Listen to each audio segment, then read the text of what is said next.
Yasin.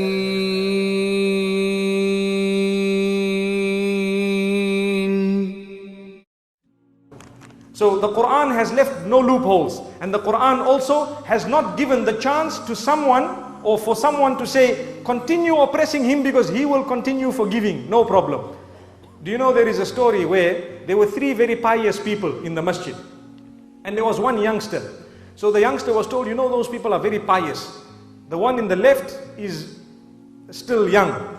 The one in the middle is more pious than him, and the one in the right is extremely pious. So he said, how can I know the difference between he who is pious and he who is not pious? So the youngster was told, well, they concentrate a lot. So he said, all right, let me see. He went to the first one, Salamu alaikum. No response. He was involved, this man was involved in his dhikr and recitation of the Quran, no response.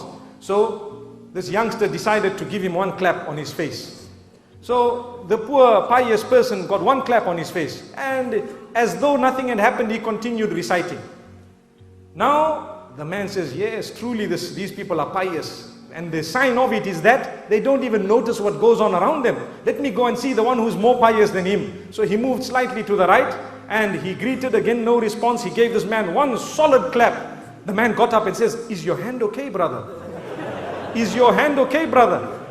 So this man was shocked to say, he is not conscious of what happened to him, but he is conscious of the pain that came on my hand. Allahu Akbar. Look at how pious he is. So now this is obviously teaching people how to forgive, isn't it? They didn't even discuss that it was a sin. So now this youngster is thinking to himself, whoa, that man on the right must be the most pious. Let's see what he does. He went, he greeted him, again no response. He gave him one solid clap. That man got up and gave the youngster two claps. So the youngster says, but I thought you were the most pious. He says, someone somewhere needs to stop you clapping people. So this is why we need to study in Islam. We need to look at what is the best remedy for that particular situation. Sometimes you can forgive people, but if you continue forgiving them, who's going to stop that oppression? This is why the hadith says that if you do not stop an oppressor from oppressing others, then chaos will overtake the whole community, and then you will make dua to Allah subhanahu wa ta'ala and He won't respond, because you will be collectively guilty of having allowed an oppressor to keep on oppressing or keeping on oppressing the rest of the people. So it's important that we balance it as we have been taught. May Allah subhanahu wa ta'ala grant that to us.